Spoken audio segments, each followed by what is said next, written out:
And we were in a remote part of the north. I was a reporter. I had a lot of questions for him about this war that nobody had heard about, some Tigray People's Liberation Front. But he actually had more questions for me. What I met was a man who was curious beyond imagination, who was determined and in the middle of the poorest region I had ever seen in my lifetime, was determined to change it. And as we sat there surrounded by poverty, and frequently by the sound of bombs falling around us, he wanted to talk about how other countries had built healthcare systems and how to get education. Now, the other thing I will say about him in the beginning, and I think it was true throughout his life, he may have been known as Zenawi, but you wouldn't have known that. He was one of many.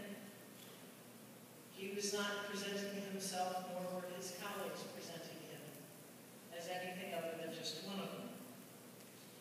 Now, the next photograph came from the 1984-85 famine, which in my life was the most profound thing I have ever witnessed.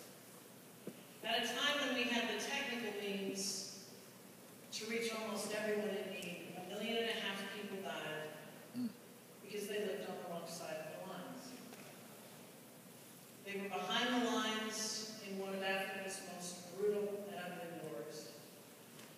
Hundreds of thousands of them picked up and fled to Sudan, having to leave the old and the sick behind to die.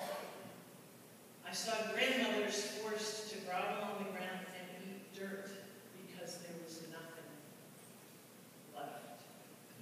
It is my firm belief that that moment in history changed Nellis and many of his colleagues for life, and it was probably the single most informative event, because it was in that cauldron of ugliness, of horror, and of death that he developed what lasted throughout his life, which was an absolutely fierce commitment to bring famine in Ethiopia to an end.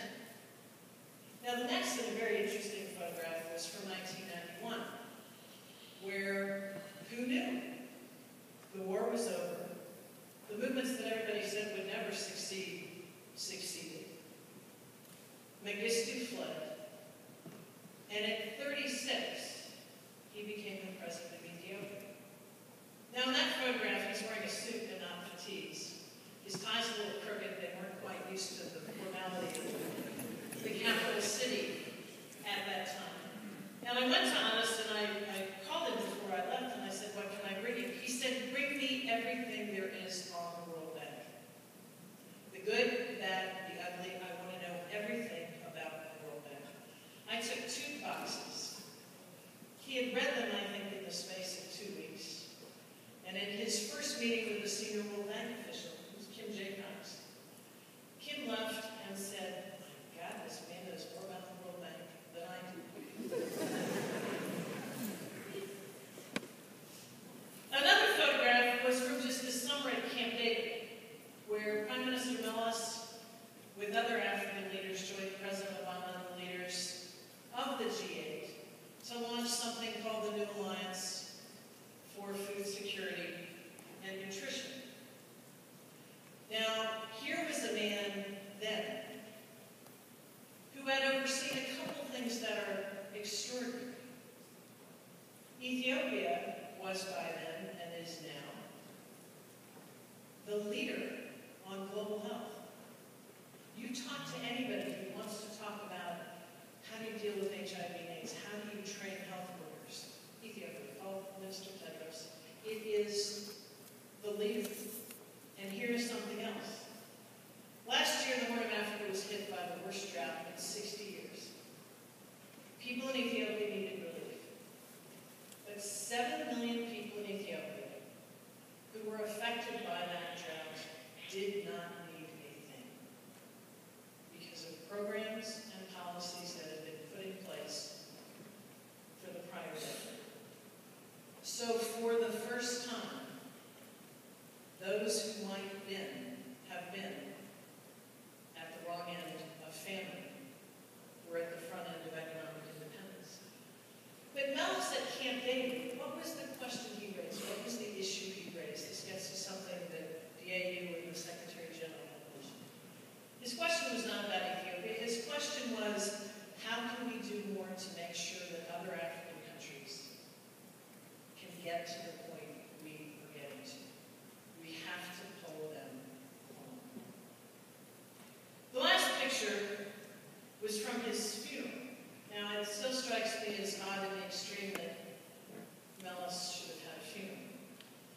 an extraordinary event. It was an emotional event, but the outpouring was phenomenal. I lived in Addis for a long time. I have never seen so many people gather in one place in the entire time. I lived there. And I think people came together out of two things. Whatever the differences Ethiopians may have, and I will say with affection and respect, you all have more differences than any people I have ever met. I think people came together out of respect. But I think the other reason people came together was out of pride in what Ethiopia has become. Is it perfect? No. Is it a different country than it was 30 years ago when I met it? Absolutely. And did this man have a lot to do with it? Absolutely. So as we think of Nellis, I suspect, and I hope that he's resting and he's reflecting. I suspect that he's reading. I suspect that he's a little uncomfortable with all the photographs and all the stuff about him. Because I know what he is doing is hoping and wishing that Ethiopia will continue on a path to progress. So for the Ethiopia that he loved, an Ethiopia in all of its complexity, an Ethiopia with more heated opinion per square mile than any country I've ever met, and an Ethiopia with an unbounded patriotism in the heart and soul of every man, woman, and child. Thank you for sharing him with us and for sharing your journey. May you continue to secure the dignity that comes with development and the pride that comes with progress. Namaste.